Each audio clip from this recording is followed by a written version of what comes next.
Hi, nandito naman po kami ulit sa Mr. M. Eto, kasama namin ulit si Jazz. Kumusta na Jazz? Ayos lang. Anong balita? Eto, mahilig Gwapo pa pa rin. You look pretty today. Oh, What's up? thank you. Today lang. Ganda ng, hindi, parate, always. Every day. You like my shirt? Oo naman. You Yes, only yes. live once. Uy, mukhang Yes. maganda. Uy, maganda yung pagkabukaka mo. Pwede mo pakita? Alam mo, good for the heart mo yan. Sige. Speaking of your shirt, baka magandang gawing topic mo na ngayon. Yan ah. Ba't nga ba yan ang sinuot mo? Well, nung nakita ko to sa store, sabi ko, oh, maganda to. I like that. Kasi nga, maraming tao na nagsasabi na you only live once, isa lang ang buhay natin. Kaya, kailangan gawin mo na lahat, experiencein mo na lahat. You know, mag-drugs, iinom, yung may mga sex, may mga ganun. bisyo, ayaw tumigil kasi, oh, we only live once, might as well make it Baka pwede mo dagdag dyan. Ano, pagtatalik with the host. Ayun na nga eh, pupunta na ako doon.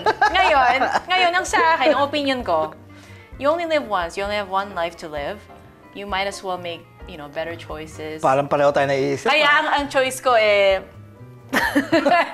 walang ano sa host. Uy, parang you only live once, di ba? Kailangan maging wise eh.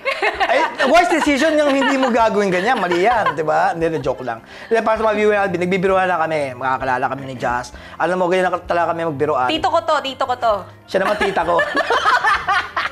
Siya naman tita ko. Para naman sa public, paano ba masasabi mo naman sa mga kabataan ngayon? Dahil ngayon, you only live once. Sa tingin mo, yan ang manasa pag-iisip ng mga to? Kasi marami ako nakikita nga, katulad kahapon, naglalakad ako sa may Dandas.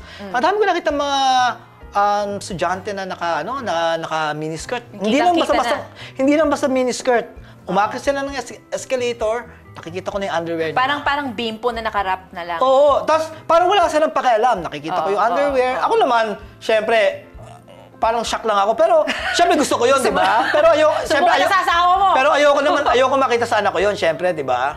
Pero ano masasabi mo sa generation ngayon? Parang medyo... Sa akin, karamihan ng mga ganyang kabataan, syempre na-impluwensyahan ng media, Yeah. yung mga artista. Yeah. Kasi yan ang nakikita natin sa movies, Mga music sa videos, mga music yeah. videos. Lalo na yung mga R&B style na mga music videos. Lalo ngayon kasi kalala may Ed Sheeran. Napaka-sexual, di ba? Yeah. Ngayon, karamihan din ng mga ganyang kabataan, mga magaganda sila, pero at the same time, marami silang insecurity sa sarili nila. You know, kasi either peer pressure or walang magandang patnubay ng magulang. Tama ba yung patnubay? Parang nangongo ako dun. Walang magandang patnubay ng magulang. At saka yung barkadang nasasalay. Oo, kasi karamihan ngayon ng mga parents nagtatrabaho, di ba? So, walang guidance yung mga bata ngayon. So, ang nagiging guidance nila is yung sa media, yung TV. You know, ika nga, pati nga sa mga babies, ang nagiging babysitter nila is yung TV. Oo nga eh.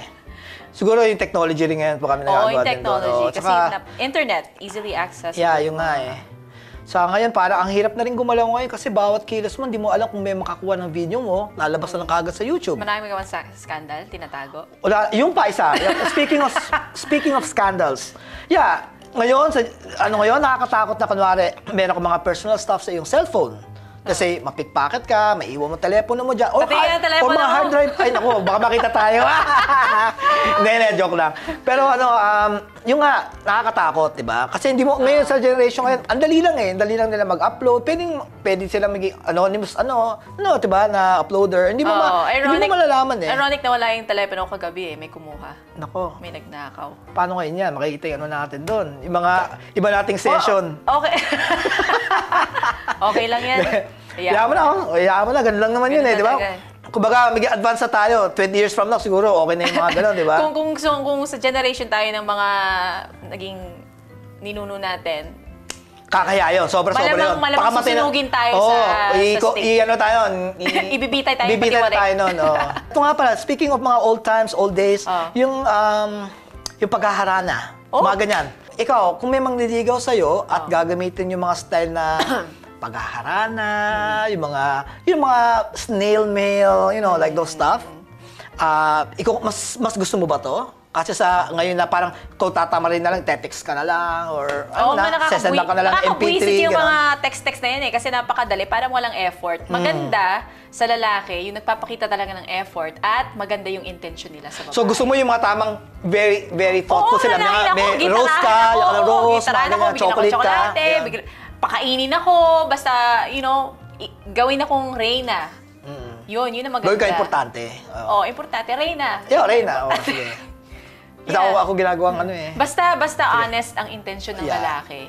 Kasi, haranahin ka nga, pero ang iisa lang palang habol sa'yo. Yeah. You know? Ikaw ba, nasa-sense mo ba to pagka ganon? Nasa-sense ko yan. Kasi siguro dala na rin sa mga experiences ko in Yeah. the past. Masa-sense ko kung genuine yung tao, yung intention ng tao. Saka makikita mo yan sa pananalita, sa effort niya, Oo. saka sa Totoo ba group yung of kahit sa friends. aura, minsan nakikita na? Totoo ba yun? I believe so.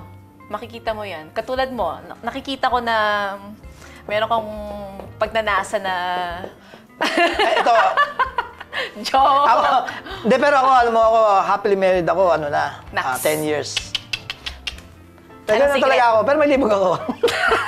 Basta doon ka sa Wag lang, asawa mo, naglilibog ka. wag lang maghuhubad at magbubuka ka sa harapan ko at talagang biro lang. Mga viewers ha, nagbibiro lang ako. Magandang usapan natin ngayon. Nice having you here. Mga viewers, Always. maraming salamat sa pagsusuporta sa amin. Abangan ang susunod na kabanata ng Mr. M.